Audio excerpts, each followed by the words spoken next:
So that's it. Okay.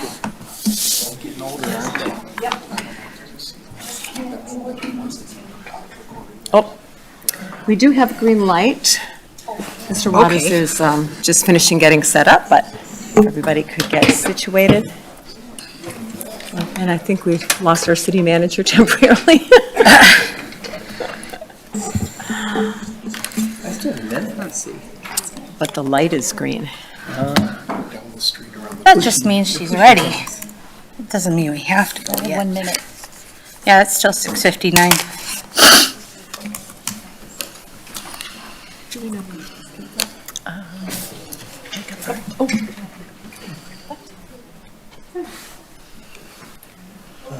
Thursday's agenda. Let's get to today's agenda.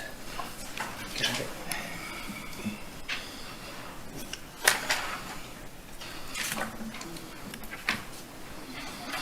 There was oh, you got the packet?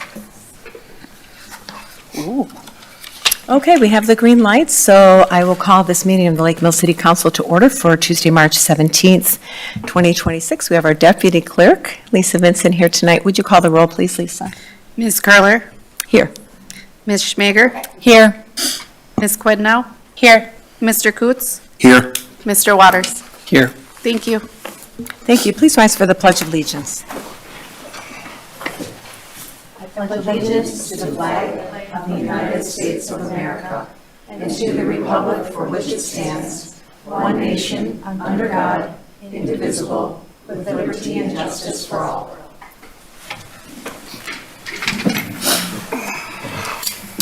The next agenda item is correction and acceptance of the council meeting minutes from our last meeting of March 3rd. Are there any corrections or comments on those minutes?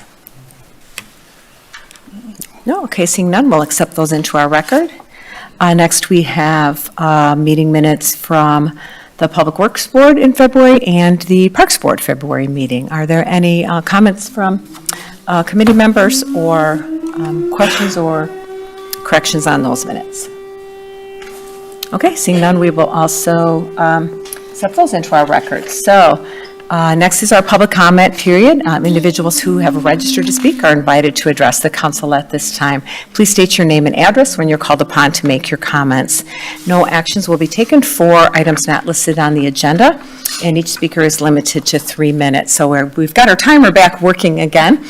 We have 5 people who are listed to speak on the Century site, which is on our agenda tonight, and 1 on the golf course, which is not. So we'll go with the Century site first, and Jacob Arndt. You can give it a start. Yes.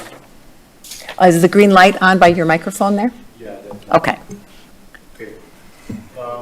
I'm going to stick with the script so I can get through my, I'm not used to my seconds here. I provided you with 9 by 11 photos of this about the development here. 9 by 11 photos of the same building, photos of the same building design is presented by Hubby Development. Only these samples, these photos are given are actual existing new build on East Washington area. You can see clones of these throughout the near inner ring of the Capitol and the campus and the exit arteries. Oh, thank you. There we go. Now it should be a little bit better. Yeah, why don't you go ahead and start over, Jacob, because I don't think that Did I was. start over? Yeah, I don't think that was, I'll give you your fresh Okay. time, because I don't think people could hear you. Okay. Go ahead. Jacob Arndt, 527 Mulberry Street, Northwestern Masonry and Stone. I have a number of properties in town. In fact, one of them is right across the street from the planned development proposal here. So let me stick to the script and carry on. I have provided you with, on your desk there, with some 9 by 11 photos of the same building design presented by Hovde Development. Only these samples, the photos, are of actual existing new build, existing that are on East Washington Avenue right now. in actual existence. And you can see these, clones of this particular style of building like we have for our the proposal here throughout the inner ring of the Capitol and campus and the exit arteries outside of, as you leave Madison. You might call this mixed-use grad student housing is basically what we in the, in the industry call it. It's fine for that setting in Madison, but I think wholly inappropriate for our downtown Lake Mills. Now, this is just architecturally. Other people will talk about the density and the rest of that. And to have such extreme architectural contrast makes it foreign and not comfortable in the context of our setting here with the Commons and our beautiful world-class library, and then this building here. Now, I know about historic guidelines for new build, and you don't want to build the same, for new build, of course, with 40 years of masonry preservation contractor experience on state and ecclesiastical buildings around the country and abroad. My company for 40 years, teaching at Taliesin, teaching at the Art Institute of School of Historic Preservation in my career on historic preservation. So I know we don't want to build a faux historic building. Okay, that isn't the issue. We do want the new build to have design elements that make it comfortable and compatible and some harmony with our unique, beautiful little village. Okay, some design enrichments can do that with brick patterns, stone, echoing certain unique atmospheres and characteristics of the buildings that we have. I mean, we've got it all over the place. We've got archways, we've got Rolock, we've got soldier course, we've got pullouts, we've got different color brick. I mean, let's have some vision here and make it compatible with the existing with our community. Thank you, Jacob. That's your time. We've got a very false note on this particular building design, but we can work together on it, and it won't be that expensive to add some of the enrichments. Okay, thank you, Jacob. Let's do that. Okay, our next person on the Century site comment is Samantha Wright. And then after that'll be Corey, I'm not sure if I'm reading, Gosfell, I think it says. Hello. Hi, everybody. The first thing that I'd like to say is that what we build reflects our values. And I'll say that again. What we build here reflects our values. So my name is Samantha, Dr. Samantha Wright. I'm a neuroscientist at UW-Madison. I've lived here in Lake Mills for 3 years. I grew up in Madison. I do not want to live in Madison, largely because of the grandiose overbuilding that is occurring in Madison. Samantha, please address the council. This is Sure. your chance to speak to us. Thanks. Okay. So I love living in Lake Mills. It's a beautiful, safe, quiet, sleepy town. I can walk down to the lake at 10 p.m. and know that I'm safe. I do not think a 100-unit apartment building is appropriate, not just aesthetically or architecturally, but it will change the entire town. 24 units might be more appropriate. I understand we can't stop growth and we can't stop the building, but we can control what we build here. And I only found out about this a little over a week ago, and everyone that I've spoken to so far who lives here is not in favor of this build. No one here who lives here wants it that I've spoken to so far. And I'm going to continue to speak to people, and I'm going to continue to let people know what's in the plans, because I think a lot of people don't know about this proposal, and if they did, there would be more people here speaking against it tonight. Now, this build will make certain people a lot of money. There is a lot of revenue to be generated from building a building like this. However, I don't think that the people who live here want that kind of explosive growth to happen in Lake Mills. Like I said, we can control what is built here, and 24 units would be much, much more appropriate, because the building will continue. And so if you go from this quiet, sleepy little town with, 3 stories max to something that is like I said, grandiose. I think it will just be inappropriate. So I have no idea how long I've been talking because the timer's not been going, so I just I'm want to be sorry. respectful of that time. Because I was waiting for it to be. I could go on. However, I think I've made my most pertinent points this evening. I will be back. I will continue to speak on this, and I will continue to let people in town know that this is proposed. Okay, thank you, Samantha. Okay, and because we want to be respectful of all different viewpoints for and against, I ask people not to applaud. So our next person is Corey, I'm sorry, I don't know how to pronounce your last name. So you can say it on the record here, and now I will start the timer. Good evening. My name is Corey Worthel. I live at 216 Church Street. I'm a land surveyor. I have completed many, many, many projects like the one proposed across the street. Now's the time to get ahead of it and not allow that to happen. Development happens where you have a 2-pound can and you put 10 pounds of other into it, and now's the time to cut it back a whole lot. That's far too much. And you know, the other thing is the fact that it's a whole lot of ugly. There's no reason to have ugly. Now's the time to get ahead of not having ugly. Look down the street. Ask a developer to look down the road. Take a picture of it down. They don't even have to come here. They don't want to come here. They can do the street view and see what the road looks like. Mimic how an old town looks. Make it not as big and ugly, and it might work. It's just, you know, it's simple. I got 2 more minutes. I guess I can keep on talking. Don't have to. That's all I really got, is the fact that now's the time to do it. Thank you. Thank you, Corey. Okay, our next person who signed up is Nick and Nicole, I think it says Williamson? Nope, doesn't work that way. Nope. Sorry, nice try. Okay, this is my first ever City Hall meeting, so I didn't know about the no clapping rule, but I'll keep that in mind in the future.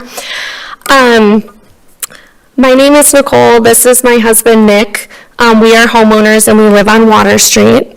So we are some of the people in this community that will be kind of directly affected by this apartment being built. We were also joined tonight by our lovely neighbors, Jerry and Beth. They didn't get here in time to sign up, but we're kind of speaking for them as well. We are concerned about this apartment complex being developed and the impact that it will have on our quality of life. We love Lake Mills. Similar to someone who spoke earlier, we moved here from Madison with the intention of staying here, investing our time here, and really dedicating ourselves to this community. So here's our primary concerns. The number of units in the apartment building, you know, the density of it, the size of it, the height of the building. From my understanding, it would be 4 stories, which would tower over every other building in our downtown. You know, do we want the center of our downtown to be an apartment building, or do we want it to be, you know, our legendary Commons Park and the other historic buildings there? You know, we're concerned about the increase in traffic, the increase in noise. You know, 100 units. I mean, I think we can all agree that if an apartment, you know, needs to be built, 100 units in our town is insane. Yes, it's way too much, especially when some of these units are 2-3 bedrooms. So this could potentially bring, you know, 300 plus people to that area. You know, that's 300 plus, you know, people, maybe 100 to 200 cars. I mean, we don't, yeah, okay. So I have some questions, and I don't know if it's possible to get answers at some point, but I'm curious about what is the research that's been done to show that there is a need for this type and size of apartment building in Lake Mills? Coming from Madison, there has been so much growth that there's apartment buildings sitting empty, yet we're apparently in a housing crisis, so it doesn't make sense to me. Oh God, okay. We also want to recognize the importance of keeping our downtown vital and supporting downtown businesses, and I don't want to discredit the fact that having more people living downtown would increase, you know, But also, I just want to, we're not necessarily saying no to the apartment. We're advocating to meet in the middle so that the decision reflects what the citizens of Lake Mills want, what our values are, and honors what makes our town legendary in protecting that. And an impact study. We need an impact study. Thank Okay. you. Thank you. Okay, and the last person who's signed up to speak on the Sentry site is Sue Keys Johnson. And then we'll have Ken France on the golf course.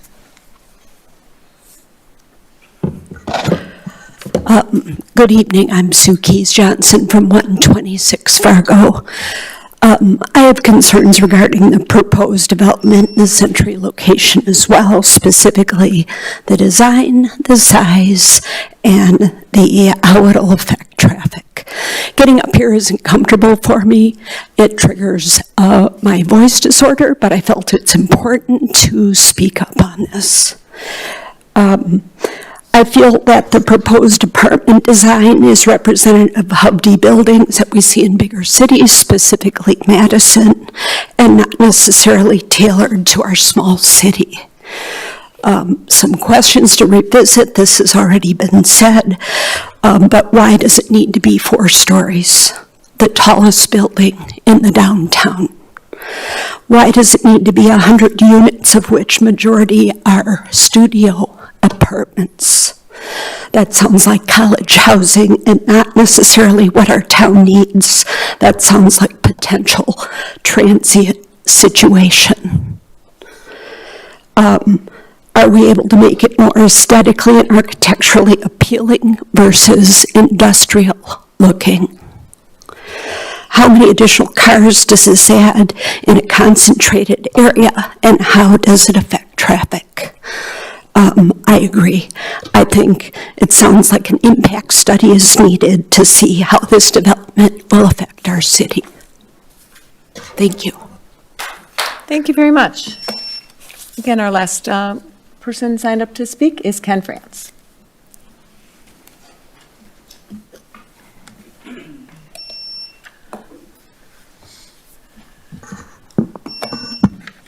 Good evening. My name is Ken France, and I live at 331 Pinnacle Drive. And on Thursday, March 19th, after the Planning Commission holds a public hearing on the proposed amendment to change the comprehensive plan future land use map, a vote will be cast. If the vote fails to change the map, the golf course is kept on the map and steps can be taken to find a new buyer to keep the golf course running. So far, there are a number of possible buyers that we know of that are just waiting to act. If a change is voted in to allow the single-family residential development, the only step left is for the city council to cast its vote to allow this change, sealing the fate of the golf course. In essence, you, the city council members, would have the final say. At this time, I implore you, if it comes to your vote, to please vote it down and save our community's treasure. The Lake Mills Golf Course Association is committed to help a new buyer make our golf course a thriving business once again. Thank you. Thank you. Okay, that closes public comment for this evening, so we will move on to the city manager's report. Drake. A number of documents included in your packet, including our monthly reports from some of our public safety entities and some financial records. If there's any questions, I'm happy to try and answer them. Mary. I have a question. In the February monthly AP summary, I noticed that one of our 5 largest expenditures was $110,000 for the FEH design for the library. And we've spent about $250,000 on FEH design over the course of several quarters, and I'm curious to know how the funds that we're spending for that contribute to the $2.5 million match, and how that budget or that part of that project plan is related. Lisa's question last meeting was, I thought, really interesting and valuable regarding our role in the library expansion. And so when I saw that line item, it kind of just triggered my thoughts to say, oh, I really don't know that I'm understanding the financial side of things when it comes out in the AP summary. Because since it came up in the top 5, it kind of highlighted that in my eyes. So I'm just would like to learn some more and curious to know how that $250,000 is being accounted for in the project plan. Sure. Well, the $2.5 million match, based on my understanding, is a match towards the project, including soft and hard costs. So design would be included in that. There is, as far as my understanding is the library board is using cash on hand for funding of the architect of it. The contract with the architect is with the library board. So the library board approved engaging with FEH for the design of the project. The project is estimated to be somewhere between $4.5 million. So the contracted amount for the architect is within what we would expect for design costs of it. I have asked the library director to provide a final presentation to the city council for informational purposes prior to the library board going out to bid on the project. So I anticipate that happening in April. So the funds are being paid for out of the library's accounts. Okay. So that they're still reflected in the city's books, but the library retains control over their funding under state statute. So once funding enters the library's sphere, the library board has full control over how those funds are spent. Okay. So the fact that it shows up on the AP summary doesn't, so library is paying for it even though it comes in through our checks. Okay, that's what I wasn't understanding how, I thought we were paying for it, and so I didn't know if that was starting to accumulate. We're their financial agent, so it runs through our accounting department, but it is library funds that's paying for the architect. Okay, thank you. Any other questions? I don't have a question, but just a comment. I really would like to thank Chief Schroeder for his regular monthly reports. We don't usually have questions or comments about them, but I always read them, and I always appreciate, what's going on with the staff turnover and training, and just a summary of the issues and investigations that the police department is working on. So I just want to recognize those monthly reports. I appreciate seeing those, and for our community to see those. So it's has all of a sudden crossed my mind that I think I skipped over agenda item number 6. So I'd like to just go back to that because we always go through and identify correspondence and constituent contacts. So Greg Hoots, would you like to start us off? Sure. Thanks. I got the library newsletter. I had some emails on the golf course. I had a couple emails on the Century site. Received an email pertaining to the Club 55 and the Meals on Wheels program, and along with some of the other people here and the Public Works Board, I took a tour of the wastewater treatment plant and learned a lot about wastewater. Great, thank you. Mary? The only thing I would like to add, and I'm certain you had this probably also in your inbox, was we received the JRLC minutes. And then I had the same topics of correspondence. And I also joined the tour of the wastewater treatment plant, and that was awesome, so thank you to Bill for putting that on for us. For sure. Greg Waters? Nothing to add? Okay, Michelle? Nothing to add. The only thing I have to add is I also attended the wastewater treatment plant tour, and I met with city staff and talked to a couple of constituents regarding the proposed tree ordinance. Okay, so sorry for skipping that over. So next we'll move on to council business.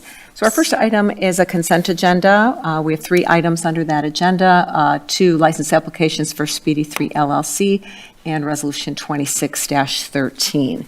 So if there's a council member, any one council member that wants to discuss any one of those separately, you can speak at this time and request that. Otherwise, I'll look for a motion to adopt the consent agenda.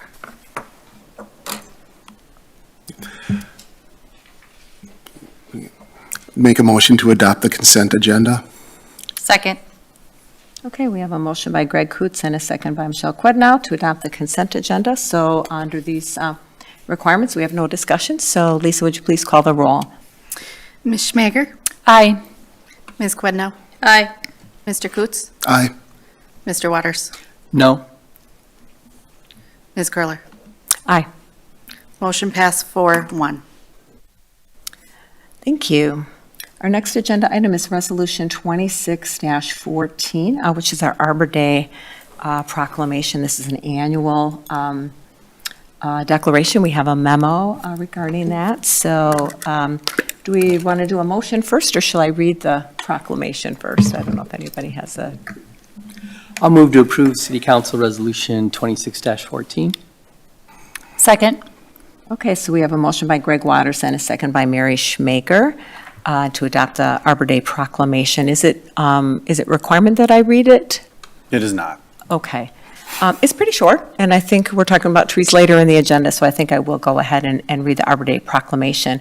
Whereas Arbor Day is observed throughout the nation and world, and whereas trees can reduce the erosion of our topsoil by wind and water, cut heating and cooling costs, moderate the temperature, clean the air, produce oxygen, and produce habitat for wildlife.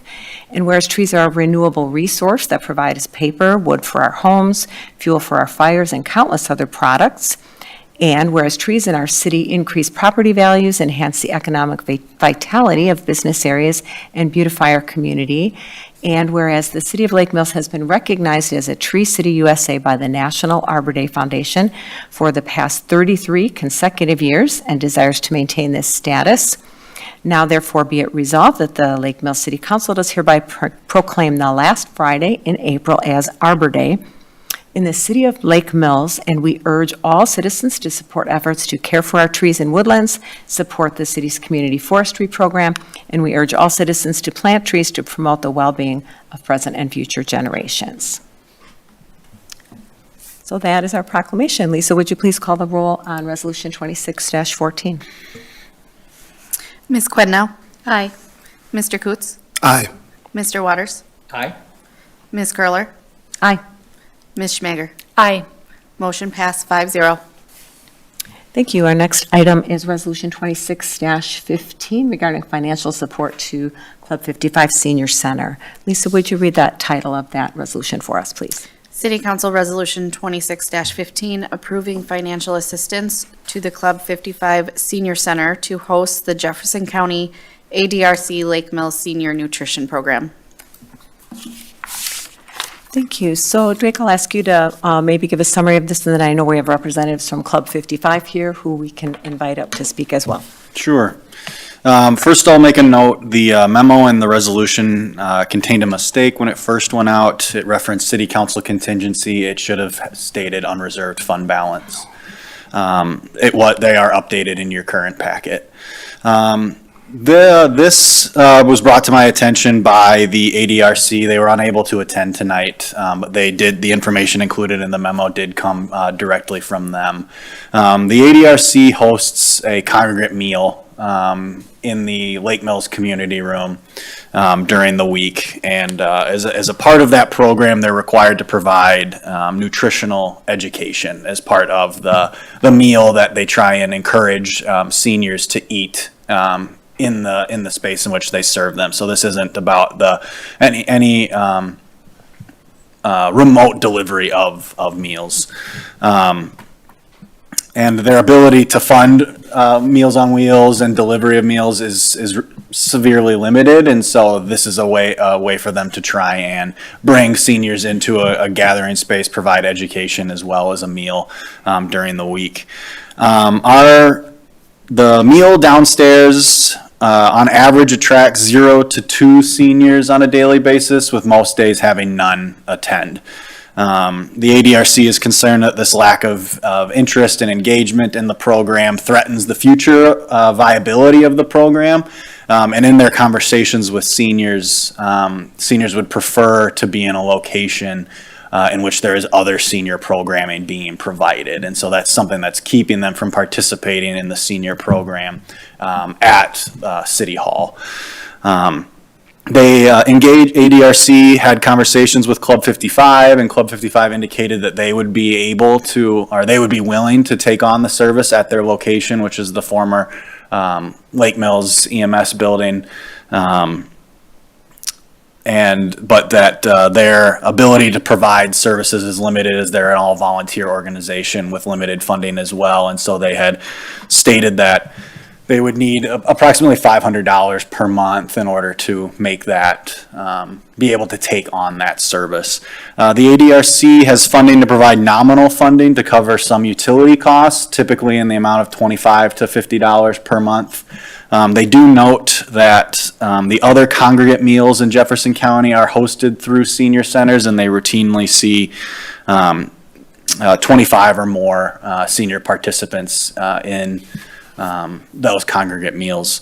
They have had seniors ask them, can they pick up meals from City Hall and then bring them to Club 55? And the answer to that is no, because the nutritional education is a required piece of the program for which they receive funding on. So I've spoken with Club 55, I've spoken with ADRC leadership, and ultimately, in order to ensure that the program continues and that it remains a viable resource for our seniors, we are recommending an allocation of $500 per month to Club 55 for this service. For 2026, that would come out of unreserved fund balance. In future budgets, it would be a line item out of the community development fund, most likely. I lost my train of thought. An additional benefit, I guess I'll say, although not necessarily a consideration, is for the period of time in which the library will be operating out of our community room. That may be difficult to continue providing the congregate meal out of that service. We would certainly do our best to accommodate it if it was the only option. To continue having that congregate meal if it wasn't able to go elsewhere, but that is something for consideration in the short term, but that is not necessarily a long-term consideration. Thank you. Are there any questions for our city manager? Greg? Other than providing the space, do we currently contribute to these meals in any other way? As a city? Not to the ADRC congregate meal program, no. Okay. And is Club 55 going to talk at all? Yes, I was going to invite them. I just wanted to see questions? if people had questions for Drake first, but yeah, why don't I invite representatives from Club 55, and we did hear from them by email today, and if they want to add any information.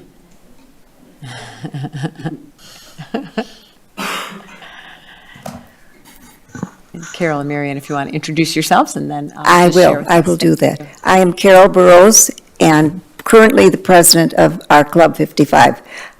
Before I turn it over to Marianne, who has done a lot of the dealing with ADRC, I'd like to give a little history of Club 55 in itself, and that is just the fact that we've been in business trying to help provide special things for the older adults in our community since 2016. In fact, I was digging through all of my papers that I have, because when we started, not everything was electronic, and so I have papers everywhere. And I found one that I had sent to Diane Fritsch, who was a member of the city council in 2016, and stated March 10th of 2016, which I thought was rather interesting, that here I am 10 years later, standing in the very spot that I stood in front of the council saying, Lake Mills doesn't have a senior center. We don't have a gathering spot. And I said that our neighboring communities, such as Jefferson, Fort Atkinson, Jefferson, Watertown, all have these wonderful community centers, and we'd have nothing. And we need a multi-generational place for community to gather. And we did have a huge meetings. Steve Wilkie was great about, who was our city manager at the time. We gathered a whole group of people and worked towards one. Still, there was no space and there's no money, which of course is the same place that we're at today, except that we've gone to a whole new level. And Mary Ann is going to talk more about that because she is the one who has really been the driver in getting us going where we are today, and it's been wonderful. So I met Diane pretty much when this started. We talked about they were having kind of fireside chats at the library, and we could come in and ask questions, much like you're doing here, only it was at a one-to-one level, and I know you've done some, again, this council has. And so that came about, and Diane was interested, but still there was nothing that could be done. So, you know, we've come to the point where we're an accredited senior center. We have our own 501c3. We are a nonprofit. We have just, over those 10 years, taken leaps and bounds to where we are today. However, when we compare ourselves, that those communities that are an entity of their community, it's still different. So because the money that we are asking for is because we pay rent to the building that we are in. And, you know, it's pretty hard to keep going and pay that much rent. So I did dig into our comprehensive plan of 2040. And under the utilities and community facilities goals, objections, and policies, under objection number 6, it was to coordinate improvements, expansions, and policies for community facilities, infrastructure, and services with neighboring communities and Jefferson County. ADRC is definitely Jefferson County. Under the policies, number 12 states, the city will prioritize engagement and cooperation with community civic organizations that provide important health, education, and social services to Lake Mills. So I will let Mary Ann explain all of the details that she has waded herself through and is doing an excellent job. Thank you, Carol. Thank you. My name is Mary Ann Zawaska. So I am the person that does a lot of the development work for Club 55. And as a part of that, I'm just out in the community talking to lots of different people. And one of them is the ADRC out of Jefferson County. And after we met, it became obvious that they did not have a person to connect with in Lake Mills. And that person has become me for whatever reason through Club 55. And now Club 55 is offering quite a few programs through the ADRC. And it was just sort of a natural conversation because we have seniors there doing different classes through the ADRC that they run, they staff, but they use our site. And we can offer those classes around the lunch hour, that type of thing. More importantly, I think everyone's been pretty impressed with the new site that we sit in now because we have a community room that we've never had before. So despite a gathering space, we have a community room. We're across the street from Dollar General, which is a huge plus, and we're representing kind of the city at the county level with this relationship. Prior to this, they didn't come into Lake Mills other than to check on their staff in this building, and they didn't feel real comfortable just hanging out in a building where the staff was getting ready for meals, but no one was showing up. So when they sit in our building, they see lots of people hanging out, especially seniors, coming and going, and we have classes and activities 5 days a week. Actually 7 days a week, but that's another whole story, because we have this wonderful community room. So it really was a natural conversation to consider this. And then once the library situation came up, we all learned a whole lot about the ADRC than we had planned to, but it's really a very comfortable fit, but we're paying rent, and for them to be in our kitchen 3 hours, 4 hours a day, 5 days a week, means that we will have to rearrange programming. we will be providing them our space. We need to provide secure space for their equipment, just like you have here. We'll have to do a little bit of remodeling, which we're always happy to do anyway. But we simply can't do it without some financial support. But beside that, I do a lot of grant writing, and I'm going to work with Jefferson County because everything they do is from a grant standpoint. And we want city, civic businesses to support seniors, which we do all the time anyway. So, Thank you. questions? Thank you very much. Any questions for the Club 55 folks? Greg? You answered a couple of my questions. Thank you. Appreciate it. On the community room, I've been in it during the EMS Chile days, so a lot of people at that point, you, of course, have redone it. Carol's invited me over. I haven't made it yet, but what's the capacity like in that room now? Oh, well, on the wall, it says 165 people, but I don't think that's realistic. I mean, people would be standing side by side, but we also have the gathering space. So a lot of people who come into the community room don't realize what the other room is. So it was the old EMS building. There were 3 bedrooms, which are now 3 offices, and a lending library. And we have 2 ante-rooms, which, again, we have a lot of activity going. We have a blood pressure kiosk there. We need storage.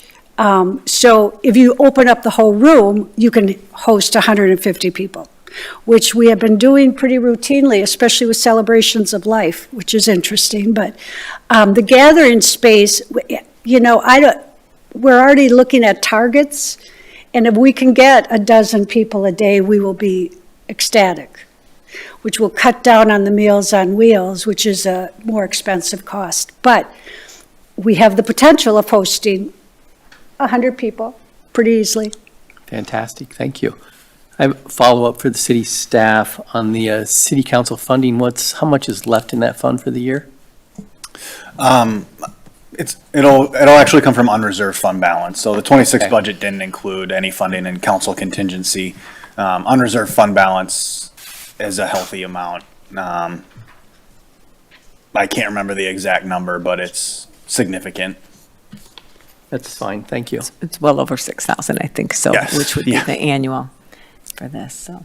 Any other questions? I have a question. How are you connected, or how do you differ from the RLAC Senior Connections Group? And how does this program that you're looking to fund, this one from the county, connect with that organization? So RLAC we actually rented a room from RLAC, and Carol started in a church and then moved over to the RLAC building. And a year ago, they determined that they wanted to run their own senior center. We're an accredited senior center that's been providing services for over 10 years. And we're part of a larger organization through Wisconsin Association of Senior Centers, and we're only focused on seniors. RLAC provided us one room that we could host senior programming. We could use the gym and that type of thing, but we also compete with their business. And a year ago, it became apparent they are a nonprofit and we are a nonprofit. So things going into that building belong to them. And we ended up not being able to take the stuff that we took there because we were renters, and it was part of the deal. So when that all occurred, we decided it was best that we step up on our own. And so we actually have 3 senior centers in this city, because there's a senior center here, but they just offer bingo. So anyone can offer senior programming, but we are an accredited senior center. There's a difference. And may I ask a specific question? How much is your rent per month at the place? 'Cause you're Well, we rent 2 different spaces. So we started out with the initial space for $650 per month.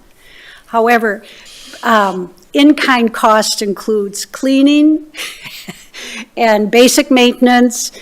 We take care of the sidewalks and that type of thing. And we are totally volunteer run, so we have people who are taking care of the building for us. Our landlord, Brian Degner, is absolutely awesome. Again, this was a new relationship with him, and he didn't know what to expect.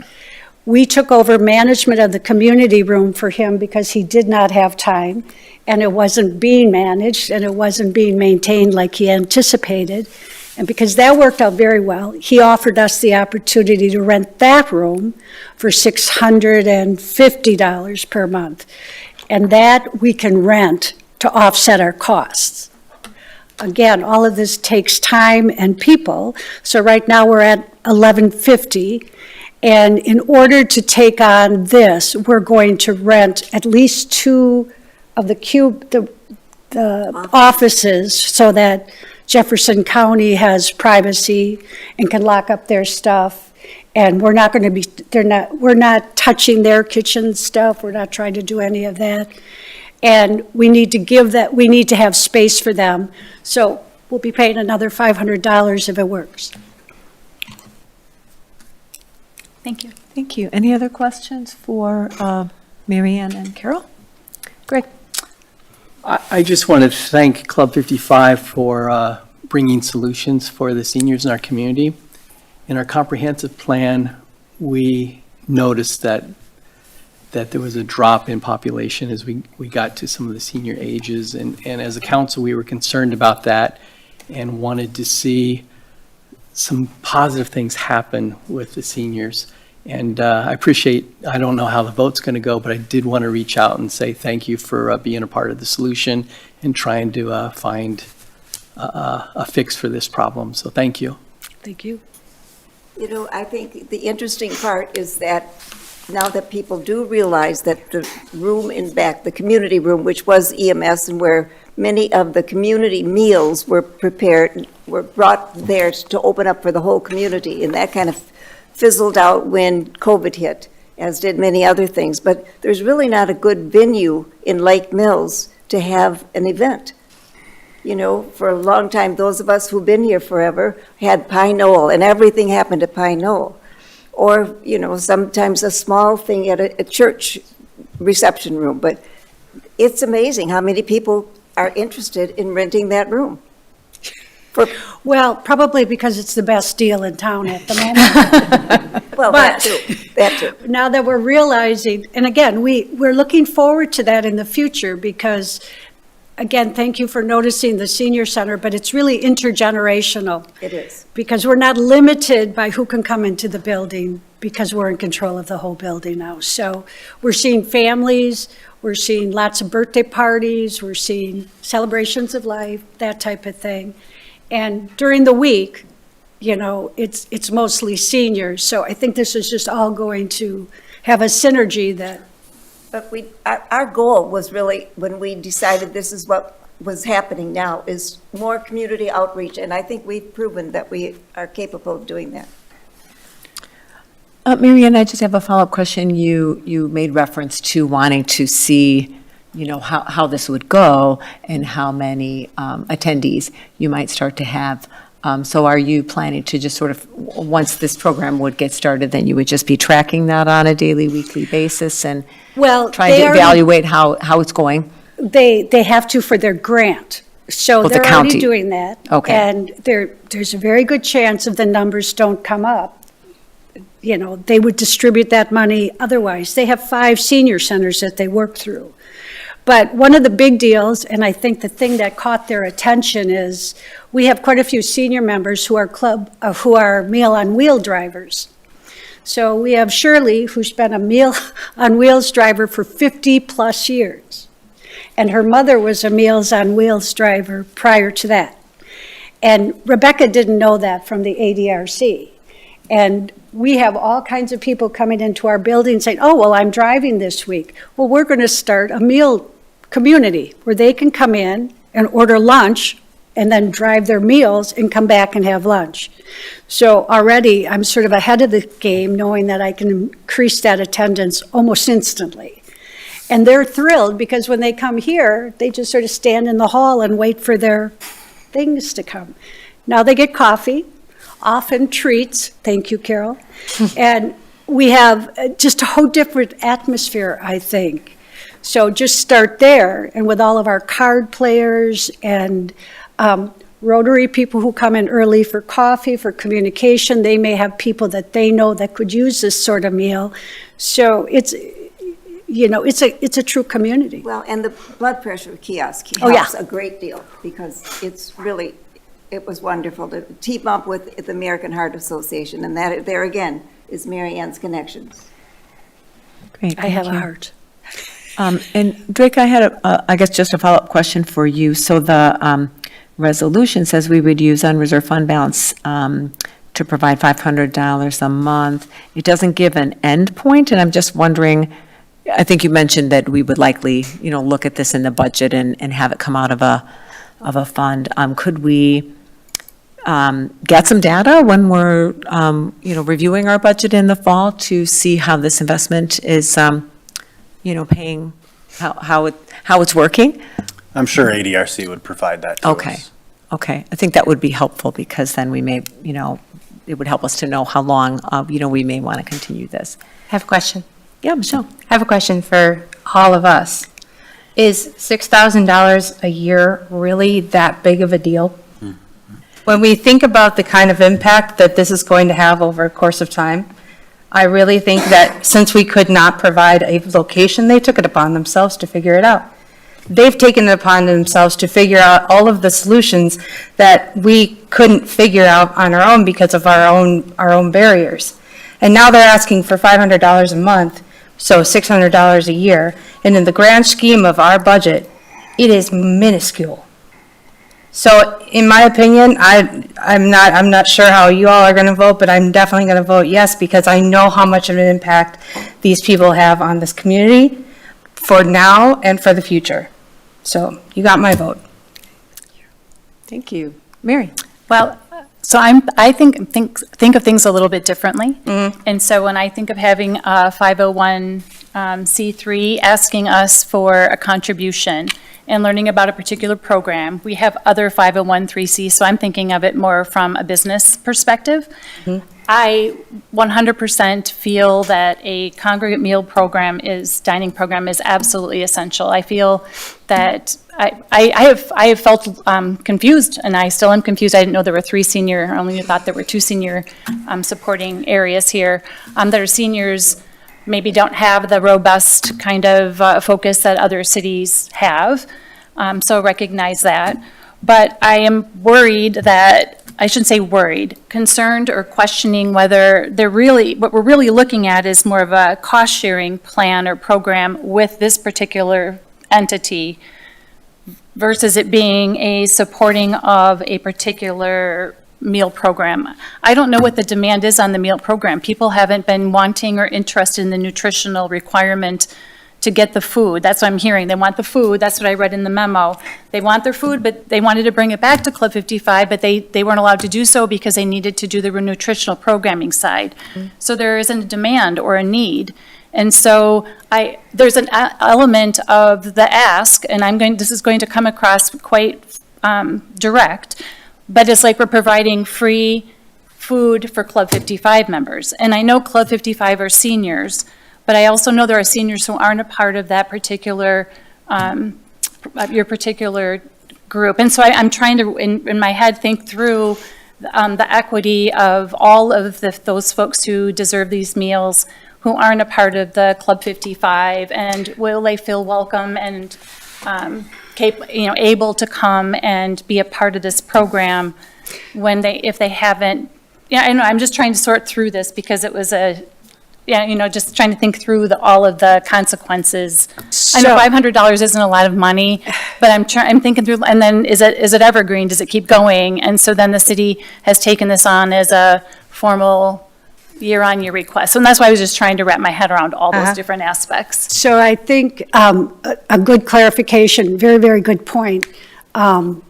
Anyone can come to the meals. This is a Jefferson County, this is a county federal grant. We're not running this program, we're housing it. And we're able to house it because we have the appropriate kitchen on first floor with the community room. So the ADRC did look, for instance, they looked at Arlac. Arlac doesn't have the same kind of parking situation we have. Their kitchen is in the basement. They don't have a dedicated space just for seniors to have meals. They run a business with all kinds of exercise kids and that type of thing. So first of all, trying to find a space to host this, that the city has been doing it is great. And I did realize today they do pay you a stipend. It is not a free program, but it also means that the city cannot have meetings in there 5 days a week in the morning. So we're going to be giving up space. We can make more money. We can easily rent out our front room for $500 a month. You know, we can take on rentals, but this is our mission. Right. So they came to us because the site is set up for it. And they can't, I mean, where else can they go to find a kitchen that they have to have on their own? You can't go into the kitchen. You can't go into the kitchen here. And they don't have the money or the staff to greet the clients that come in and meet. So they're looking to us for volunteers. So we're going to be doing more work from a volunteer coordination perspective, which is what we're good at. This is what we did for Club 55. This is what she's been doing for a really long time. And so it's not just the meals, but I think we should be real clear. We're not giving them our site. They're hosting their thing in there, but we're going to take care of all the details around it. And anyone can come to this meal. Well- You can, 60 or older. Yeah, 60 and over. Yeah, I mean, well, and anyone can come. So again, the name Club 55 was this one's choice, which is fine. But if you know someone 55, you can come into our building. Yeah, if you, yeah. You don't have to be a senior to come into our building. And it's also for disability. So ADRC is for seniors as well as disability. Aging and Disability Resource Center. I also want to answer Mary's question, though. You know, really, we're not feeding Club 55. We tried when the meals were here, and we were here temporarily using the space, and we sat and ordered the salads that were coming, and it's a very cold atmosphere down there. And they really don't know what happens with the rest of the building. In my opinion, which was not asked, I was teaching and apparently too busy when this building was built. It should have been, your offices should have been downstairs and other things upstairs, because I don't think it's the connection. People come in and they don't know where to go for a meeting with Drake or with Dan or with anybody. And it's just, I think that happened in the kitchen. Those people know nothing about what's happening anywhere else. And Well, and don't forget, you're talking a senior audience, so you are talking a different demographic, and we can tell you from experience every day, depending on who walks through our doors, they may want an hour of our time. they just need to talk. They sometimes. Well, and that's part of the mission. So other businesses do not have volunteers on standby to spend time with individuals that need it or want it. They may not even need it, but they want it. And Carol just expressed that to me this morning. She went there to get things done for this meeting and never got to them because people were coming in and they were not seniors, but needing a place to stop and talk and that type of thing. So if we were running any other business out of there, like trying to rent the community room is a problem because we don't have the time, because we're busy with our seniors. So it is a really unique situation. So I understand your concern that other 501(c)(3)s may come in here, but this is quite unique as far as the kitchen and the food and the clientele. And I think our track record has proven itself. I really do. I'm very pleased with how, and we're now going to a new level with our promotions person here who is the grant writer, slash hostess slash, It's great. We have a great group on our board of directors right now. I want to thank both of you for being here. If there aren't any further questions for Marianne and Carol, I think we need a motion on the table, and then we certainly can continue to discuss as a council. I'll move to approve City Council Resolution 26-15, approving financial assistance to the Club 55 Senior Center to host the Jefferson County ADRC Lake Mills Senior Nutrition Program. Second. Okay, so we have a motion by Greg Waters and a second by Michelle Quednow. I'd like to add my 2 cents worth. I think what I'm hearing from the conversation is really this is a partnership, so the city is being asked to be a partner by providing some financial support for a service that Jefferson County provides in a location that is hopefully a better location where more people will be drawn to the congregate dining. In our community development, I'm sure I won't be able to think of all of them, but we pay for the director of the city band. We pay for, we contribute funds toward Legendary Lake Mills. So there are other things that the city, contributes to. There are other things, other things that, opportunities that may come our way that people may request. I am very strongly in support of this. I agree with you, Michelle, that I think, $6,000 a year is a small investment in our seniors. And I think to be able to be a part of this partnership and to have this service be provided in a setting that is welcoming to seniors. I have had a chance to be there and have a meal and talk with folks who are there playing cards or doing puzzles or just visiting, and it provides a lot of the, meets a lot of the goals that the ADRC has in terms of, gathering people together and people not being isolated or just taking their food home with them. So I'm very supportive of this, and I agree with you, Michelle. It's a very small amount. I would like to see how it's going. I think it would be great to see, how our investment is going and learn about that in the fall, so then we can see how we might want to fit that in our budgets moving forward. Greg? I guess the only question I had was, did we want to put a time limit on it, or is it just now that it's going to hit our budget, it'll be an annual thing that we'll look at with the budget? Yeah, you could add 2026, and then it would be addressed in future budget discussions. So Or just- 2027? Correct, yep. So we could amend the resolution to approve this for 2026, which really is saying unreserved fund balance for Correct. 2026. Well, he did say it was going to be a line item, so wouldn't that by default become something that we review because it's a line item? We'd be reviewing it during September. the budget process, right? Yeah, September, so October. in the it's fall. automatic anyway. Yeah. Putting a date on it is like, It would just be if you were setting, you could set a date on use of unreserved fund balance, but if you wanted to extend the use of unreserved fund balance for a date certain, 2026 and 2027, that would essentially be directing us to include that as a funding source in the 2027 budget, rather than a funding source from the typical operating levy.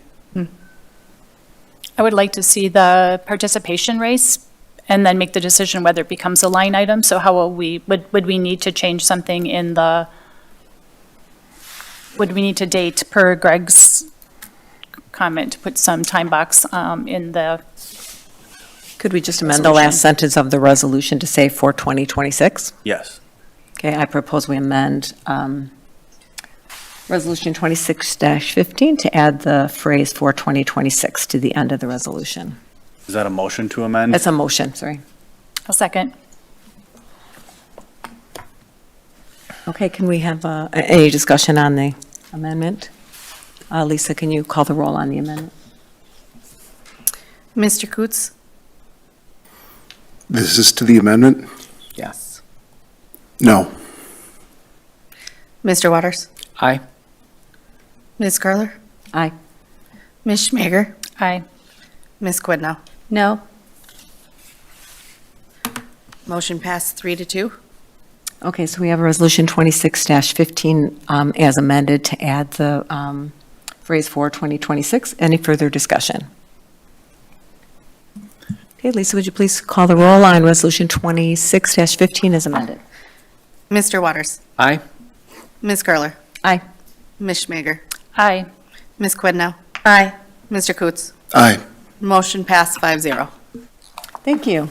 Thank you, Club 55. We look forward to hearing how it's going. Okay, so our next agenda item, letter D, is Resolution 26-16, which is a bid award for the East Prospect Street reconstruction project. Let's see, Lisa, you want to read that title for us, please? City Council Resolution 26-16, authorizing the city manager and city clerk to execute an agreement for the East Prospect Street, Moss Street, and Mulberry Street reconstruction, Contract 2-2026.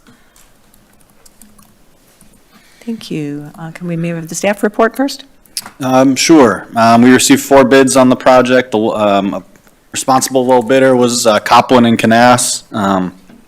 The Public Works Board did review and recommended award of the bid. The bid came in both under the opinion of probable cost and under the amount we had allotted in the capital improvement plan. So we continue to see a favorable bidding environment in our capital projects. Staff recommends approval, and we're happy to answer any questions. Thank you. Any questions on the bid award proposal? I just had one question. I was trying to understand the dollar amounts for the tree protection alternatives, and it looked like they were quite low. I wasn't sure if I was adding those up correctly. It seemed to come to about $10,000, which was considerably lower than what we had on Milton Street. So I guess my 2 questions are, was I adding that up correctly? And then why was it so different? I believe you are adding it up correctly. It was a low amount. We had only 1 bidder on the Milton Street, so it's tough to compare. This was a more robust bidding environment. As far as speaking to bidder strategy is difficult to pin down sometimes, and where they choose to allocate their costs in order to be the most competitive they think they need to be to win, receive the bid. But I think probably the greatest contributing factor to the more favorable pricing we're seeing is probably the bidding environment and the amount of, perhaps we bid earlier, we got more bidders. It's a more competitive environment. Is there anything related to the design, like maybe there are a smaller number of trees that are going to require these treatments? A significant portion of the road is being narrowed, which widens the terrace, which provides more space to avoid conflicts with trees. Milton Street did involve moving the water main to the other side of the street, so there was a temporary water service that was necessary, so that increased costs. So yes, there are features of the project that are that may lend themselves to being able to avoid conflicts with trees and avoid some of the higher cost procedures that are required. Okay, thank you. Any other questions or discussion? Yeah, I have one. Great. Has Copland and Keenest, if I'm pronouncing that right, have they done any work for the city of Lake Mills in the past? They have not, no. First time? Okay. So have they done any work with Strand in the past? They have not, no. Strand has not worked with them in the past. They have done work in Wisconsin. We did conduct a review of them, did not find anything that would have disqualified them as a responsible bidder under state statute. So we do believe we are obligated to award the bid to them. Okay, So thank you. we're not aware of any, any claims or anything like that against them that would lead us to question their ability to complete the project. Any other questions for staff? Okay, is there a motion on Resolution 26-16? I will move to approve City Council Resolution 26-16. Mr. Coots will second. Okay, we have a motion by Mary Schmaker, seconded by Greg Coots. Any further discussion? Seeing none, Lisa, please call the roll on Resolution 26-16. Ms. Curler, Aye. Ms. Schmager, Aye. Ms. Quidnow, Aye. Mr. Coots, Aye. Mr. Waters. Aye. Motion passed 5-0. Thank you. Our next agenda item is Resolution 26-17 regarding our wastewater treatment plant. Lisa, would you read that title for us? City Council Resolution 26-17, directing the city manager to include the wastewater treatment plant controls and operations building in the Phase 1 design package. Thank you. So Drake, do you want to kick this off, or Travis? Sure. If you recall, this building is the one that the city council wanted more information on at the time that they authorized to begin Phase 1 design of the wastewater treatment plant improvements. The Public Works Board did both tour the existing plant and then received asked questions of the engineer and discussed this item. They did ultimately recommend proceeding with the inclusion of the building as proposed in the Phase 1 design. Some of the things I will note is you will see that the opinion of probable cost is approximately $3.87 million. This is down from the previous estimate of about $4.6 million. Those savings were made by before it was estimated to be a full masonry building. This is now a pre-engineered metal building. It will need to have some wainscoting to comply with the city's design standards, but that's the majority of the decreases in cost, and then as well as essentially identifying square footage reductions that were possible without sacrificing needs of the utility. So at the bottom of the letter that's included in your packet, you can see that of the in 2026 dollars, this building would account for a $4.24 monthly cost. That would be the portion of the increase of the rate increase that would be associated with Phase 1 design in totality. Our engineers are here if there are any questions of them. But otherwise, as I stated, the Public Works Board recommended inclusion of the $3.87 million operations and controls building in the Phase 1 design. We have not proceeded with any in-depth design plans until we have an understanding of how the city council would like to proceed. As far as in detailed depth of design features, that would bear out as we prepared to bid Phase 1. Okay, thank you. Are there any questions or discussion by council members? Greg. No, go ahead. No, I'd like to hear what you have to say. Greg Coots, you're on the Public Works. All right.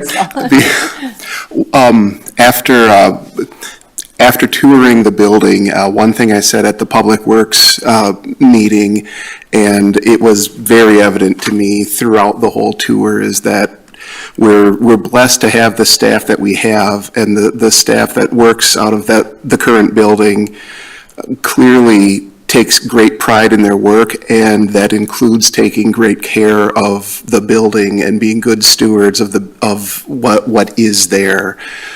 Knowing the age of that building and then seeing how good of a shape it's in, and how many things are happening in a very small space, but yet everything is still very well kept up. It was very obvious that the people who work in that building, like I said, take a lot of pride in their work and are conscious about taking care of the equipment and the space. So I thought that was, I'm sure they will take care of a new building with as much care as they're taking care of the current one. One thing I should have noted is the building's purpose is essentially it'll be separating out some of the chemical processes from the administration of the building, so increasing safety for the staff. It'll be providing adequate and updated showers and restrooms for the staff. And then another significant portion of it is the addition of multiple bays. For those who went on the tour, several of our vehicles are specially made for us currently to be shorter than the stock the typical build that they do, and they have about 2.5 inches on either side of clearance. And so if they get any bigger, then we won't be able to fit them into our garages. These are heated garages. The equipment that the wastewater utility uses almost always has water in it, so they need to be in climate-controlled environments to prevent damage. The storage space is essentially at its limit. They've whittled down the amount of garage bays to what the staff views as the minimum amount in order to provide the service that the utility needs for it. Any further reductions in it, there will be some reduction of service ability or quality or sacrifice of how we store equipment.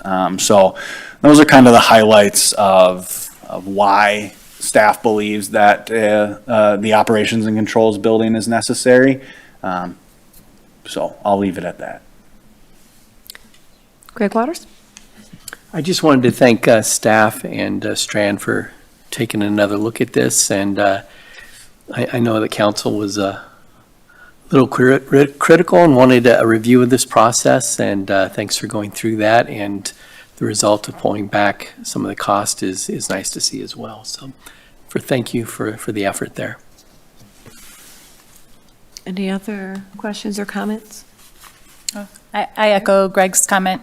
Same thing. Thank you for taking a look at the parameters and making some revisions, like moving to from masonry to prefab and thinking about costs.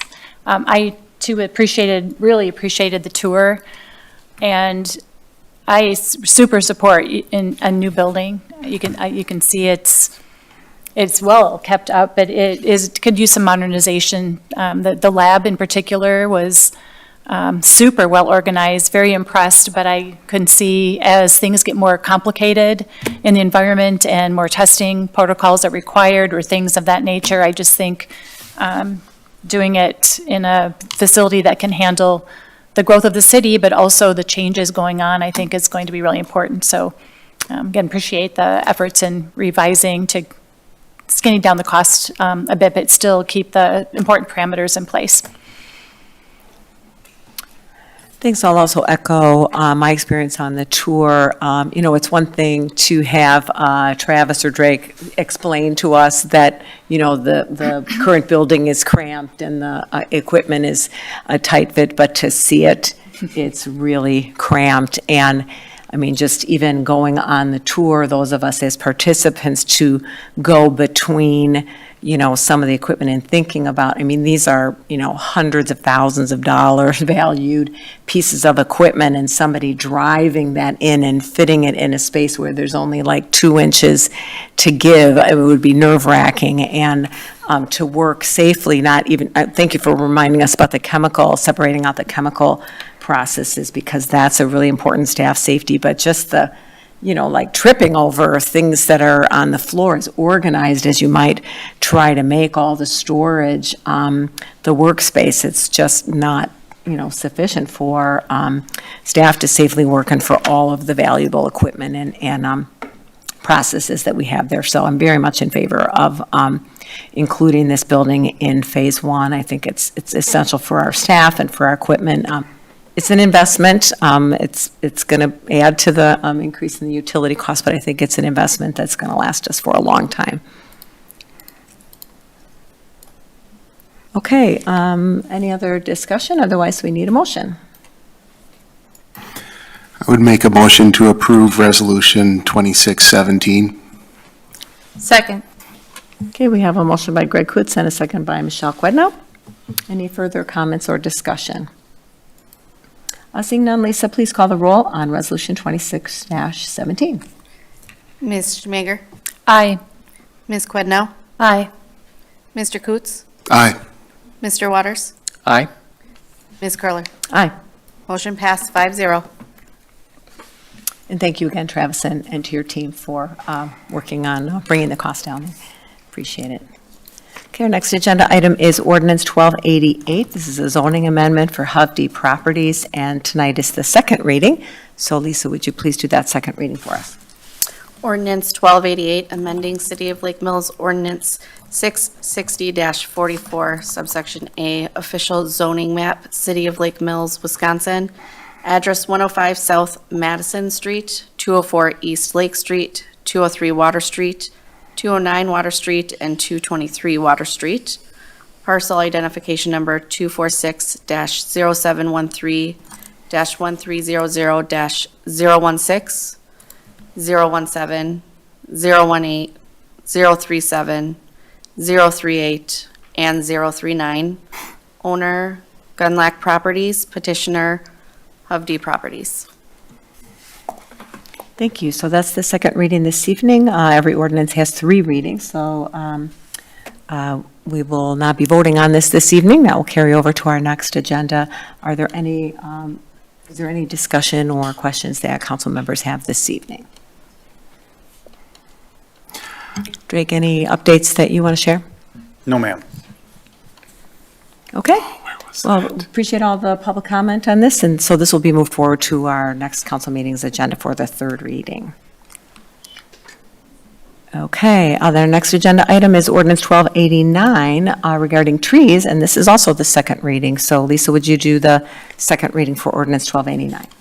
Ordinance number 1289, repealing and replacing ordinance number 665B as amended by ordinance number 1054 and as chapter 594, trees, vegetation, and urban forestry.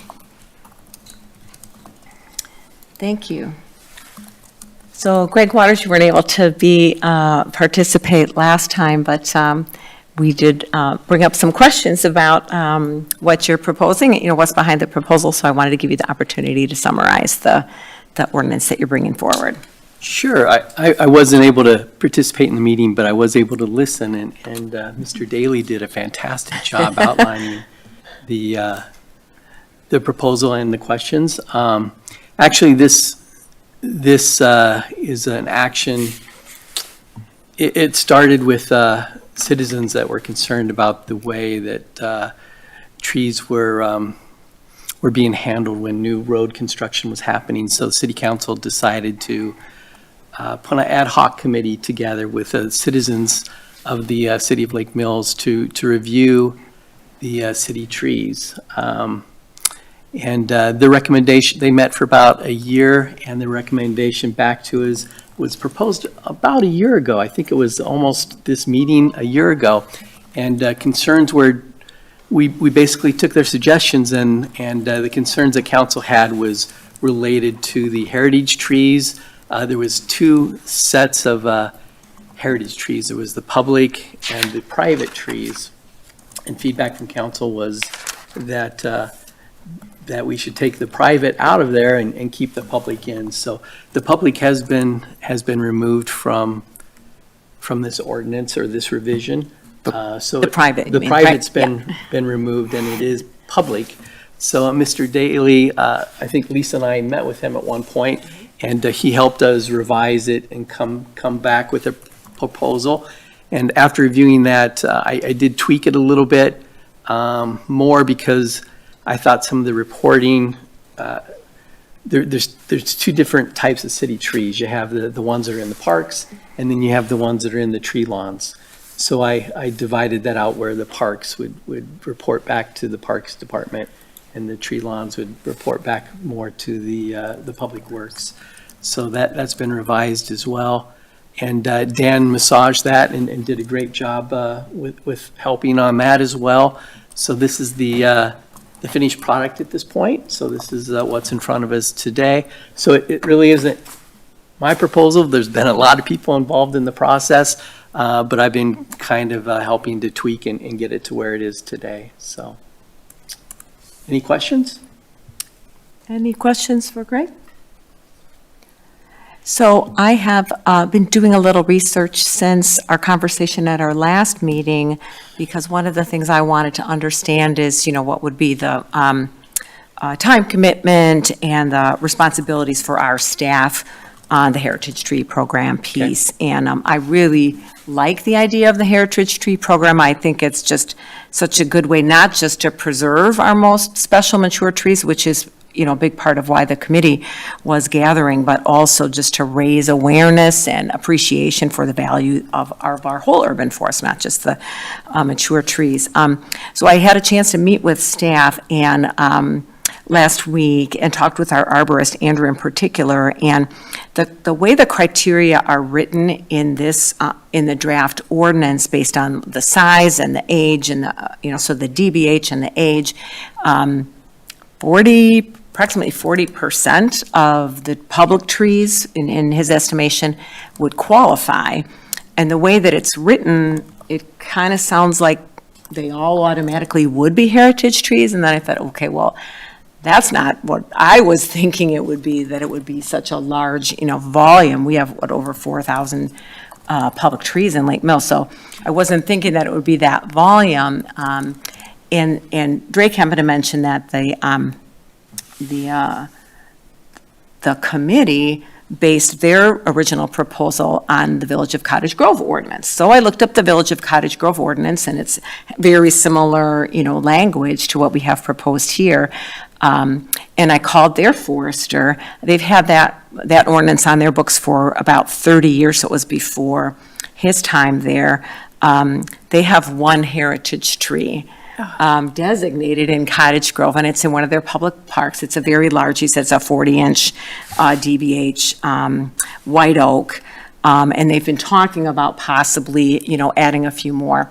So I am thinking about how we could, as a friendly amendment, how we could tweak this a little bit further, just to make it a manageable size, because, there's special care and preservation requirements in this ordinance, which are important. There's also inspection requirements, and so those are all duties that our forestry team is going to need to do. And I just want to make sure that it's not going to be something where, all of our, well-meaning citizens who love our trees, which is great, all of a sudden start proposing hundreds of heritage trees, because then they're not special if there's hundreds of them and our staff doesn't have the capacity to manage. So I'm working on some ideas, so just a heads up on that I'm going to try to put a proposal together where, there'd be maybe a little bit more of a process to evaluate and to come up with really the best of the best, I guess, the most special trees rather than, hundreds of them. So stay tuned. That's kind of what I'm working on. And I'll bring something forward. I'll certainly will talk to you, Greg, since you're sponsoring this, and then hopefully we'll bring something forward at the time of third reading. Another thing that staff shared with me, and it was. And I am open to yes. your suggestions. Okay, thank you. I appreciate that, Greg. The staff reminded me that we did put in our 2026 budget to update our urban forest management plan, and so that's in the works, and I think our new public works director is going to be, putting out a request for proposal to have that work done, and, frankly, some of the current language in Chapter 594 might need to get changed from when that plan gets updated, not to mention some of the suggestions that the tree committee had. So I think it would be good for us to be thinking ahead to that we're probably going to need to do this again when that plan comes out. And I just think it's a great time for trees, in Lake Mills, because we're going to be updating that plan. We're going to be giving, some special recognition to heritage trees. I just want to make sure that it's, right size for what our staff can do. So that's kind of where I'm at. One thing I learned from Ms. Curler's conversations with Cottage Grove that I didn't understand, I don't think that the ad hoc committee understood as well, is the DBH requirements do mirror the Cottage Grove ordinance. Cottage Grove treats those as a minimum before a tree even gets considered for one, so it's not an automatic qualifier. It's the tree must be 24 or 20 DBHs before it's even considered to be eligible. So that is one component that I don't think we perhaps understood at the time that the committee was discussing it. I don't want to speak for them, but I don't recall that coming up during the conversation. Yeah, I appreciate that you shared that because I know you attended most of their meetings and we're helping guide them through that process. So, yeah, so it's interesting. So, okay, so that was our second reading. Any other comments or discussion on the proposed tree ordinance tonight? Okay, so we'll move that forward for third reading next time. And Greg, I'll talk to you, in between meetings on some of my ideas and we'll kind of go from there. Okay, so next is ordinance 1290. This is regarding stormwater management, and this is our first reading tonight. So Lisa, would you please read that ordinance for us?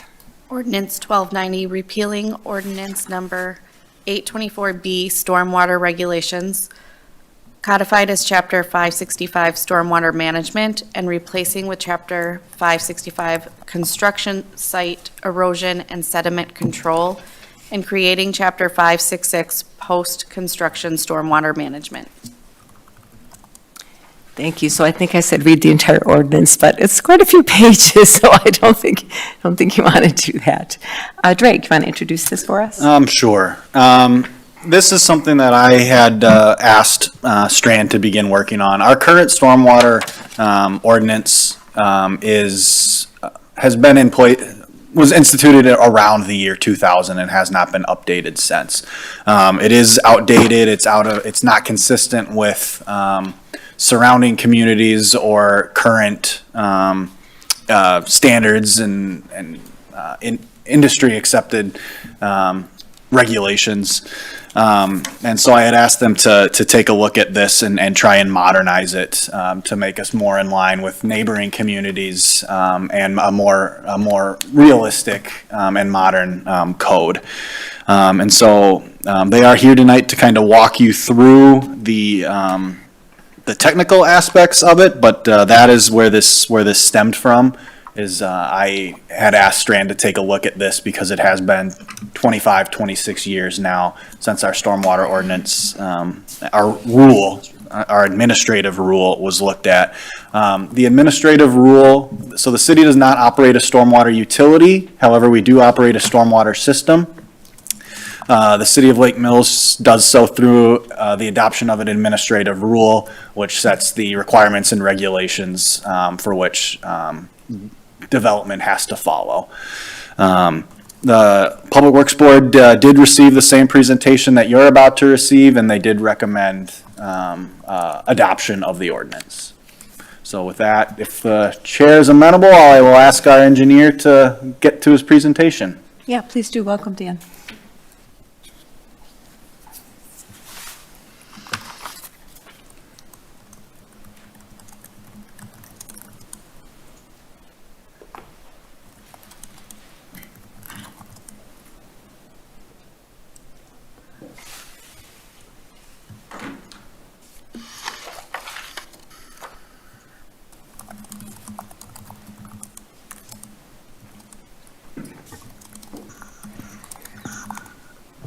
Before you talk, Strand's been pretty busy this week. Oh, yeah, I'll say. Yeah. Lots Wow. of different faces. Right, so my name's Daniel Johnstone. I've been working with Strand Associates for about 4 years now in the stormwater division. It's different than municipal, different than the wastewater. I've done a number of these stormwater ordinance updates in the past, so I was kind of asked to kind of help along with this one. So we're going to walk through some of kind of the updates that we've made and kind of how we've wanted to kind of move towards standardization kind of towards the rest of the state. So the proposed ordinances will bring Lake Mills in line with the state statutes and neighboring communities. The current administrative rule 0201 was in place since the early 2000s, modeled after Mahomet, Illinois at that time. And it's not currently in the city code of ordinances, and it's often asked for by developers when they're looking for it. So the proposed code of ordinances would repeal existing 565 stormwater management and replace it with the chapters 550, 565 construction sites, erosion control and sediment control, and chapter 566 post-construction stormwater management ordinances. So this is going to be more along kind of what the state standard model ordinances are typically seen as, We're just kind of modernizing everything. So, like I said, the new Code of Ordinances is modeled from the DNR standard templates, and it references the Natural Resources Code, NR 151, in a number of locations. So the new Code of Ordinances are close to the state standards in neighboring communities, and we're going to talk about some of the key differences in a second here. And then the new Code of Ordinances provide kind of additional workflow exhibits and many standard forms that the city and developers can use kind of as they move forward through these processes. So we're going to talk through kind of a comparison of the old versus the new. A lot of text here. On the far left, you will see kind of what the topics are. The middle two columns are kind of where we were and where we're at now. And then the right column, which I'll kind of talk through, are the key changes which have been bolded.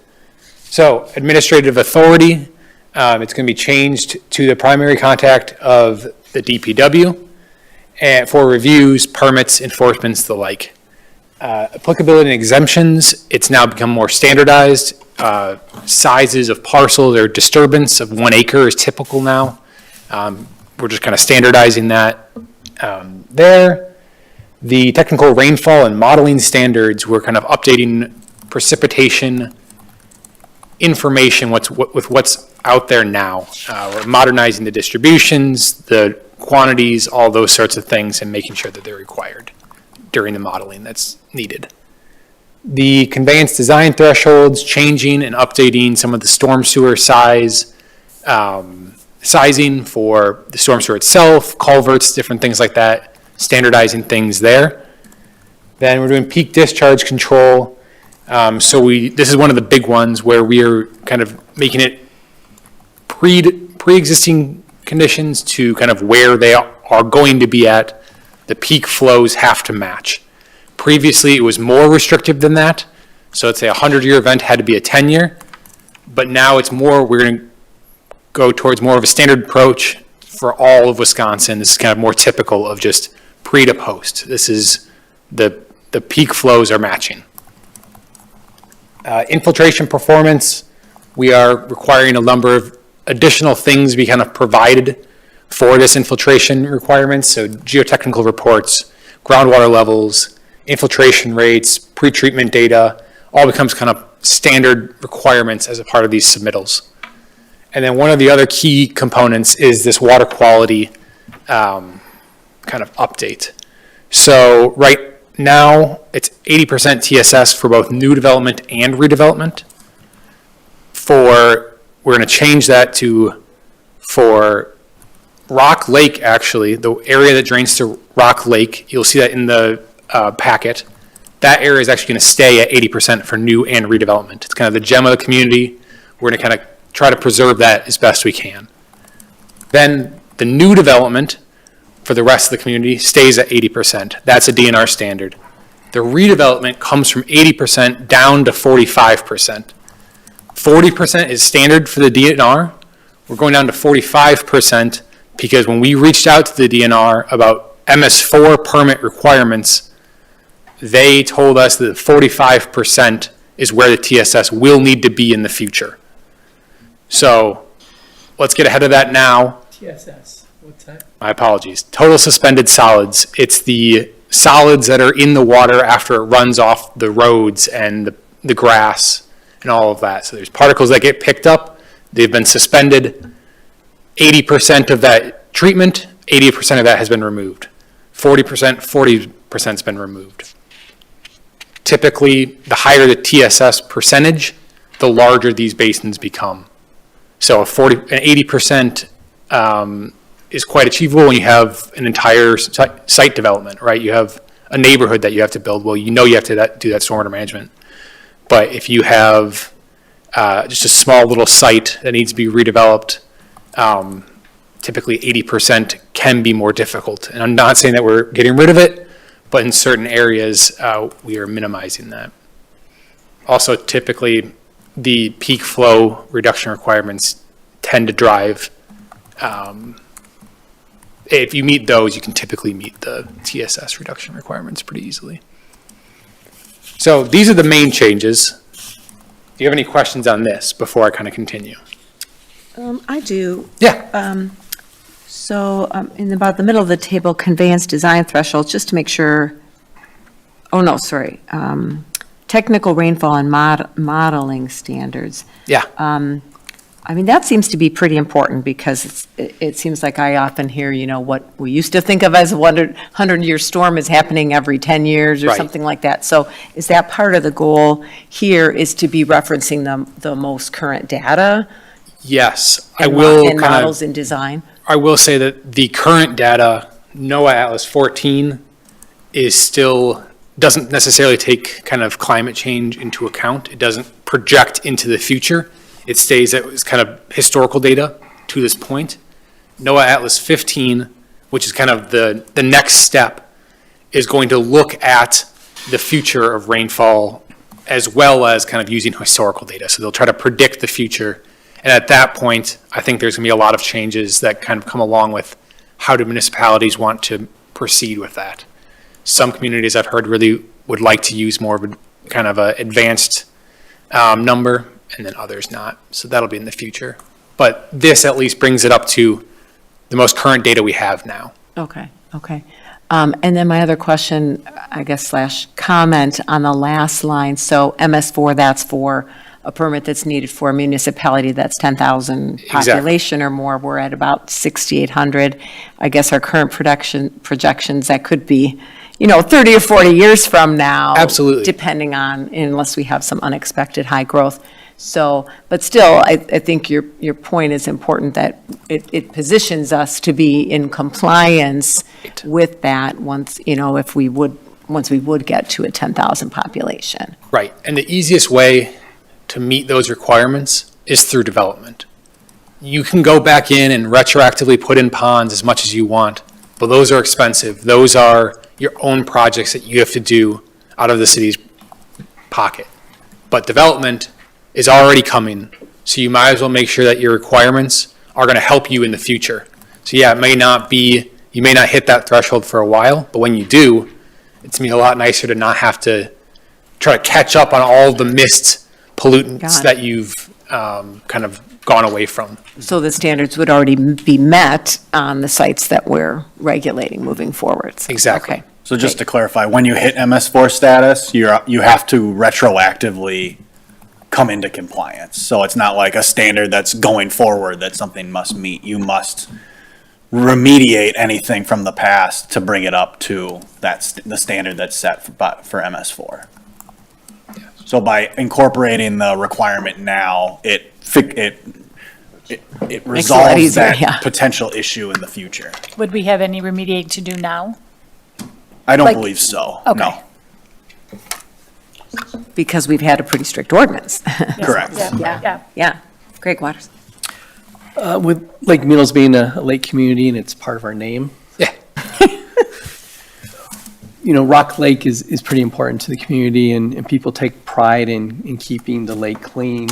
And as I went through this document, I was looking for how are we caring for Rock Lake and this asset that our community has.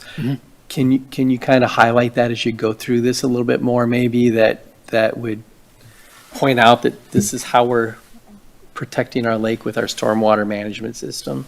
Does that Yeah. make sense? Yeah. Okay, fantastic. I think the one main thing to remember is that anything that the city deems within the Rock Lake watershed will remain at 85% TSS compared to 45% outside of the watershed. The rule specifically does not incorporate a strict map into it so that if there is development along the line, that the city can dictate how that stormwater is managed rather than the developer trying to kind of play with contours and where they're directing water so that they're saying, well, we're sending water away from the watershed. So it gives the city discretion to ensure that in the areas that are close, the city is still the one setting the standards. Thank you. Great. Anything Any other else? questions on this page? Okay. So those were the main ones. These are more kind of a number of additional ones we're going to kind of breeze through a little quicker here. So protective areas and buffers, this kind of codifies the buffer widths and how they affect site layout near waters and wetlands. So near Rock Lake, but also near any water or wetland within the city. The detention facility design details, you have more options with the explicit maintenance and performance verification. It kind of requires and relies on the DNR technical standards a bit more. It references those. Those are kind of very common practices. And it kind of points developers towards those at all times. Alternative storage and sump pumps and dry weather outlets, very minor tweaks here or there, nothing really to note. Permits, timing, financial security. It requires a recorded maintenance agreement and final DPW inspection. So these are very helpful when you get to the MS4 10,000 person population, but it's just kind of getting that in there now. And then kind of having that maintenance agreement ready kind of before approval. So making sure it's signed and everything. Maintenance and inspections. One of the key additions is a 5-year professional assessment of these BMPs. This is private development. So every 5 years, well, every year you need to be inspecting it as kind of typical, but then every 5 years you need to have kind of a professional come out and make sure that they're operating correctly from a professional's point of view. Making sure there's no erosion on the side slopes that someone may miss. Things like that. And then kind of you have to have kind of outlined that you need to plan for recurring inspections and reporting to the city. Enforcements and penalties, just some minor updates to the numbers there, nothing too significant. And then appeals, variances, and maximum extent possible. And it's just kind of laying out the MEP justification and what's required there, which is kind of what, if you can't do everything on the site, you need to prove why not, essentially is what that is. So yeah, those are the key those are kind of the secondary updates. One more slide for you, but before that, I want to see if you have any questions on these things. Any questions on the second page? Yeah, I had one that I thought about since we saw this at Public Works. Right. With the enforcements and penalties, was there, why did we go from a per day fine to a flat fine?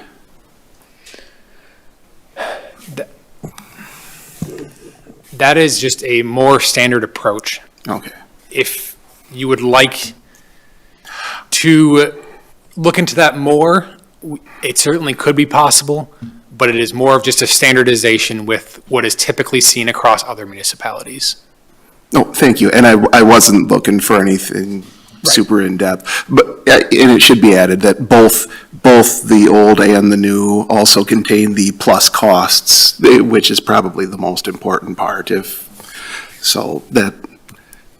thank you. I was just looking for clarification, I guess, more than anything. What I'd like to add there is that both approaches are still appropriate and available under the general penalty section of our ordinances. Okay. So I think that this is actually pretty consistent with what has been drafted and adopted before. Anything else?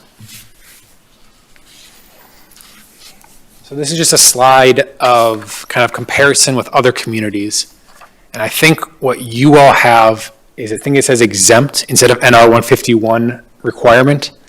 And I forgot about that until I was reviewing it earlier today. There was a kind of a question on exempt. And it's more of a, instead of exempt, it should say kind of, you're just going to go right back to the DNR NR 151 requirement. You're not exempt from it, you're just exempt from a local requirement. You still have to meet state requirements. So I wanted to point that out now before we got any further in. So I've listed off Lake Mills and then a number of other kind of similar sized communities in the area. You'll see for TSS redevelopment, we've put in 45%. That's from that MS4 planning. And that's right above kind of standard, but not the highest in the area. And this is, like I said, once again, down from 80% where you were typically the highest in the area. And then the peak discharge for all developments is you have to maintain the 1 and 2 year for redevelopment, and then kind of the full spectrum for new development. And this is what the DNR standard is. And then you'll see that there are a number of other communities that have more strict requirements and some that have the same requirements, kind of across the board. Infiltration requirements, once again, mirroring the DNR here. And then there's a couple of other ones, other communities that have a bit more stringent requirements here or there. And some, like kind of on the notes in the far right-hand column, each one has their own little unique quirks here and there, but they all tend to try to lean towards either the DNR or, in some cases, Dane County's requirements. So that is all I have. What is the DNR TSS number for watershed? For redevelopment, it's 40%. For new development, it's 80%. When you say watershed, the 40 and 80% is for developments. Watershed is kind of this TMDL, total maximum daily load, documents that they've been publishing for the last number of years. So you currently sit within the Rock River TMDL, but you do not have to meet those requirements because you are not a permitted MS4. So that's where this 45% kind of comes in, is that if you were to become a permitted MS4, that 45% is the watershed-wide TSS that you're going to need to see for your community. So we try to have those developments mirror what that watershed total is going to need to be. And obviously, you may not be able to hit it everywhere, but that's the idea behind the 45%. Thank you. Yeah. So I have a follow-up to that, and you might have just partially answered this, but I guess, devil's advocate, why wouldn't we just adopt the NR 151 standards? Why wouldn't we just implement those? I know we have Rock Lake at 80%, so that provides additional water quality protection for Rock Lake. Yeah. Would it be easier? You know what I mean? Like, in terms of working with contractors and developers, that they'd be more familiar with the state standards? Right. Like, how different is what we're proposing compared to So the standards? to give you context, this slide here shows that a lot of areas around here have 40%. And I was just at a conference where the city of Oshkosh was looking at making their redevelopment, instead of going from 80 to 45 like we're doing here, going from 40 up to 80. And one of the biggest questions that came up was like, what happens to development? Like, isn't that going to prohibit development? Isn't that going to kind of like penalize development in the city? And the thing that I found most interesting was that, I think it was Oshkosh? I think it was city of Oshkosh said that they have had that requirement for a while now, and they have not seen any significant like downturn in development, and that it's actually helped them a lot because they know this is one of the best ways to meet their permit requirements, is to have this development standard there, and that they have seen that a developer is likely going to develop there no matter what. Okay. And I mean, especially here for 40 versus 45%, that's not that significant of a difference. Not really going to be a barrier? No. Yeah, okay. Yeah, that's minimal, in the grand scheme of things. And then I guess question to go along with, we have a couple of maps of the storm sewer areas and then the watershed map.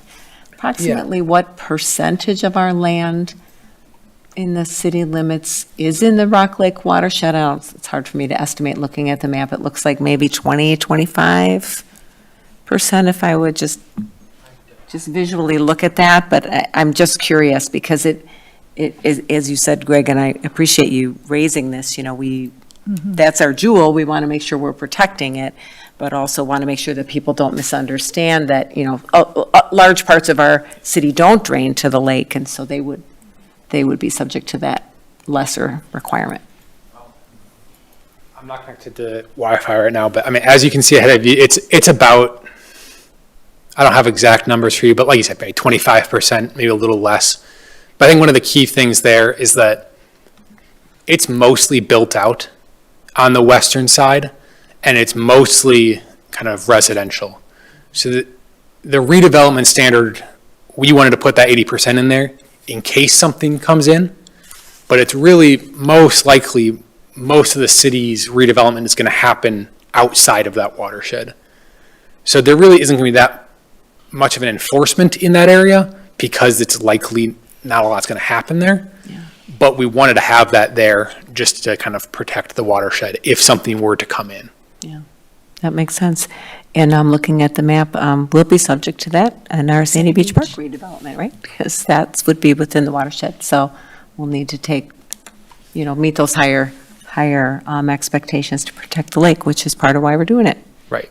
And the other thing is, yes, it's a higher expectation, but it's still the same expectation as what you have now.